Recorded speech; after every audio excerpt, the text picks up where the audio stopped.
দীর্ঘ অপেক্ষার পর যমুনার রেল সেতুর ওপর দিয়ে চালু হয়েছে যাত্রীবাহী ট্রেন। প্রথমে সেতু পাড়ি দিয়েছে রাজশাহী থেকে ছেড়ে আসা সিল্ক সিটি এক্সপ্রেস।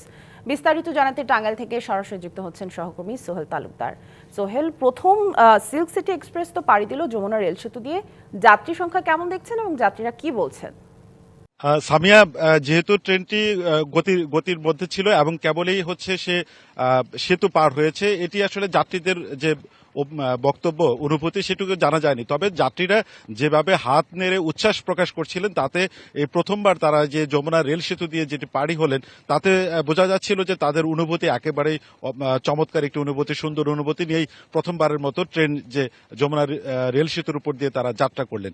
আপনি জানেন যে এই সেতুটি দিয়ে এখন যেটি হচ্ছে যে পরীক্ষামূলক যাত্রীবাহী ট্রেন চলাচল সেটি হচ্ছে এর আগে ইঞ্জিন বা এই ট্রেনের যেটি ওজন সক্ষমতা সেটুকু সব ধরনের পরীক্ষা শেষ হয়েছে। এখন যাত্রী নিয়ে তারা এই ট্রেনটি যাতায়াত শুরু করলো। এই ট্রেনটি এরপরে যেটি সিল্ক সিটি এখন সেতু পূর্ব প্রান্তে গিয়ে পৌঁছেছে। একটু পরে আবার আরেকটি কিন্তু উত্তরবঙ্গগামী একটি ট্রেন, সেটি ভুড়িমারি এক্সপ্রেস, সেটি এই সেতু দিয়ে পশ্চিম পাড়ে অতিক্রম করবে। এভাবেই প্রতিদিন 4টি পরীক্ষামূলক ট্রেন, যাত্রীবাহী ট্রেন যাতায়াত করবে।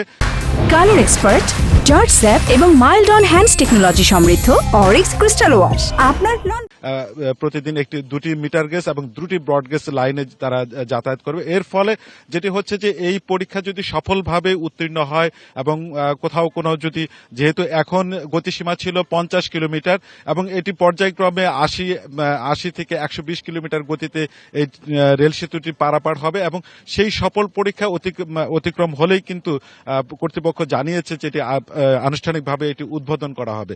এবং যখন এই রেল সেতুটি পুরোপুরি চালু হয়ে যাবে, পাশেই যে যমুনা সেতু রয়েছে সেই সেতুতে যে পুরাতন যেটি ট্র্যাক আছে সেই ট্র্যাকটি উঠিয়ে নিয়ে এবং সড়ক সম্প্রসারণের কথা রয়েছে। সেই ক্ষেত্রে উত্তরবঙ্গ এবং ঢাকার যে যাতায়াতের যে ভোগান্তি ছিল সড়ক এবং রেলপথের, সেই ভোগান্তি কিন্তু একেবারেই হচ্ছে কমে আসবে। সেতুর উপরে যে যানজট তৈরি হতো সেটিও কমে আসবে। তবে প্রথম ট্রেন যাত্রায় যে যাত্রীরা গেলেন এবং আমরা যারা এখানে যারা প্রকৌশলী যারা রয়েছেন এই সংশ্লিষ্ট, তাদের মধ্যে কিন্তু অন্যরকম একটি উচ্ছ্বাস আমরা লক্ষ্য করেছি। সামিয়া। সোহেল, ধন্যবাদ আমাদের সাথে যুক্ত হওয়ার জন্য।